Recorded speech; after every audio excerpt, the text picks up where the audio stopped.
va traiter d'un sujet qui me tient vraiment à cœur. Et j'ai tenu à le faire parce que je vois beaucoup de gens qui souffrent de ce problème-là, ou qui ont affaire à des gens qui sont manipulateurs. La manipulation. La manipulation, c'est un sujet qu'on traite énormément dans les médias en ce moment. On s'est aperçu que dans le travail, il y a beaucoup de manipulateurs, des boss qui sont un peu... qui font vraiment qui font souffrir leurs employés. Dans les couples, il y a aussi des manipulateurs. Et certaines fois aussi, souvent dans des chefs de communauté par exemple, il y a des manipulateurs. Et il y a différents niveaux de manipulation.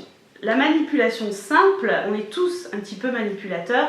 On sait obtenir ce que l'on veut en utilisant son charme, en flattant les gens. Mais bon, on s'arrête toujours quand on sent que bon, la personne ne peut pas, on ne va pas insister. Voilà, on reste dans le correctement, tout ce qui est correct. Maintenant, il y a une autre sorte de manipulation qui est plus vicieuse et qui est très très dure à repérer. Mais je vais vous donner en fait quatre phases que vous pouvez repérer vers les gens qui sont, on va dire, qui ont une pathologie en fait dans la manipulation. Ils s'appellent les narcissiques perverses. C'est un gros nom, ça fait très peur. Mais en fait, c'est des gens qui, on va dire, si on devait les décrire, qui ont un besoin de puissance et un besoin de tout contrôler et qui fait de l'autre sa chose. Alors, comment on remarque quand on est manipulé, que ce soit au travail, que ce soit dans une relation amoureuse ou que ce soit par exemple dans une communauté, oui, quand on est manipulé. Il y a la première phase de séduction. Alors, la séduction, par exemple, dans votre relationnel amoureux, l'autre va faire tout pour vous séduire et il va vous charmer, il va vous montrer l'image que vous voulez voir. Mais sachez que c'est simplement un rôle qu'il endosse comme un costume. Alors des fois, par exemple, les filles, elles sont en rencontre avec un manipulateur. Le gars, il va lui offrir des cadeaux. Le gars, il va lui dire les paroles qu'elle veut entendre. Il va montrer qu'il est généreux. Il va endosser le costume du généreux, mais en fait, il n'est pas généreux. La première phase qu'ils font, c'est qu'ils séduisent la personne, ils l'aveuglent, ils sont parfaits. Donc, c'est impossible de les repérer. La deuxième phase, c'est la vampirisation. La vampirisation, c'est qu'ils veulent vous avoir sous leur contrôle. Donc ils vous ont d'abord séduit et maintenant ils vont vous contrôler. C'est le début du contrôle. Alors évidemment, dans un couple marié par exemple, avant le mariage, c'est quelqu'un qui va vouloir se marier très vite, avoir des enfants très vite et il va commencer à vous dévaloriser dans la relation. Et ça va être une dévalorisation très insinueuse qui va être répétée, qui va être quotidienne et qui va en fait vous toucher et vous enlever votre estime de vous-même. Et ça va en fait vous détruire de l'intérieur. Donc la troisième phase, c'est l'isolement. Quand il a peur de vous perdre, quand il sent qu'il perd le contrôle sur vous, il va vous isoler de votre famille, des gens qui vous aiment et des gens qui pourraient vous donner des bons conseils. Il va vous isoler de vos amis en disant qu'ils ne sont pas assez bien pour vous, que c'est des gens qui font des histoires. Il va commencer à dévaloriser votre entourage pour vous tenir vraiment sous ses griffes. Donc faites attention qu'on ne vous coupe pas de vos parents, qu'on ne vous coupe pas de vos amis. Parce que si vous le faites, vous allez vraiment plus avoir de filet de secours.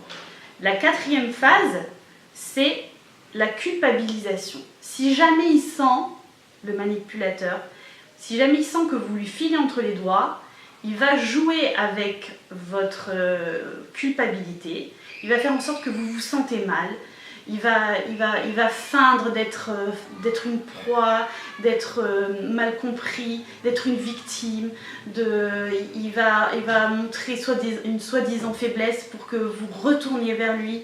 Quand c'est par exemple un patron, il a peur de vous perdre, alors c'est toujours comme ça. Dès qu'il a peur de vous perdre, il vous ressaisit en vous séduisant.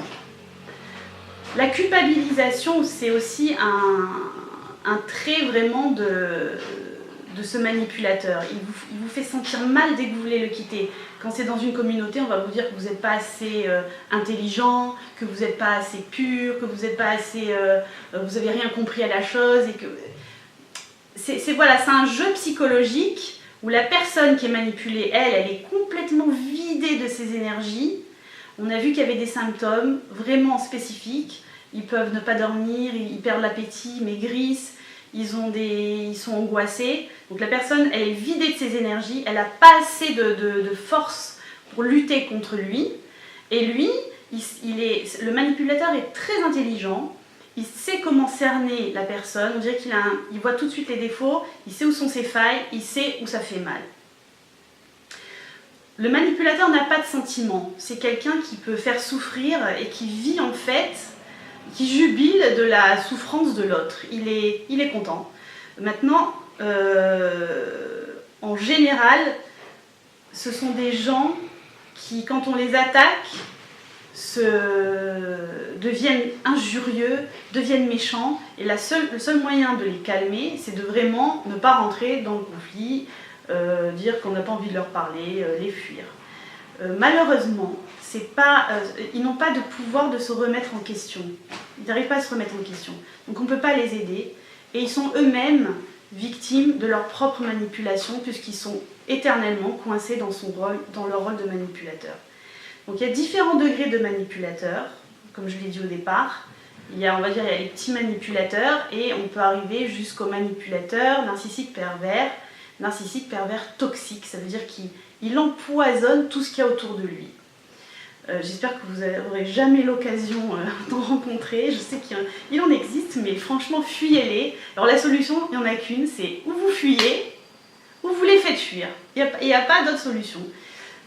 Donc voilà, si vous avez un problème et vous avez repéré que dans votre relation de couple, il y a un petit souci comme ça, eh ben, il faut en parler à quelqu'un, il faut vous faire aider. Si dans votre travail, vous avez affaire à un patron qui est aussi dans ce cas-là, eh ben, il faut aussi vous faire... il faut être dans un groupe, quoi, il faut lutter contre ça. Et si vous êtes dans une communauté où ça se passe comme ça, où il y a une terreur, où il y a une angoisse, eh ben, franchement, changez de communauté. C'est la seule chose que je peux vous recommander. Voilà, j'espère que ça vous a un petit peu ouvert vos connaissances. Et vous serez maintenant plus apte à vous défendre.